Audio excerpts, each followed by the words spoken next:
નમસ્કાર દર્શક મિત્રો, રેમી ન્યૂઝના ડિજિટલ પ્લેટફોર્મમાં આપનું સ્વાગત છે. જોઈએ આજના મુખ્ય સમાચાર. બારડોલી તાલુકામાં ધોળા દિવસે લૂંટનો પ્રયાસ નિષ્ફળ, કુરિયર બોય બની ઘરમાં ઘૂસેલા લૂંટારૂને વૃદ્ધે હિંમતથી ભગાડ્યો. બારડોલી તાલુકાના રૂવા ગામ ખાતે ધોળા દિવસે લૂંટનો પ્રયાસ થયાની ઘટના સામે આવી છે. કુરિયર બોય બની આવેલા અજાણ્યા લૂંટારૂએ તમારું પાર્સલ આવ્યું છે કહી એક વૃદ્ધના ઘરમાં પ્રવેશ કર્યો હતો. પ્રાપ્ત માહિતી મુજબ લૂંટારૂ સીધો જ ઘરમાં ઘૂસી જતા વૃદ્ધે તેને અંદર કેમ આવ્યો તે અંગે પૂછતા જ આરોપીએ ચપ્પુ કાઢી ધમકી આપી હતી.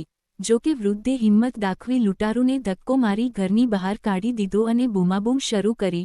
વૃદ્ધની બૂમો સાંભળીને આસપાસના પડોશીઓ દોડી આવ્યા હતા. સ્થાનિક લોકો ભેગા થતાં જ લૂંટારૂ કોઈ લૂંટ કર્યા વગર જ સ્થળ પરથી ઊભી પૂંછડીએ ફરાર થઈ ગયો હતો.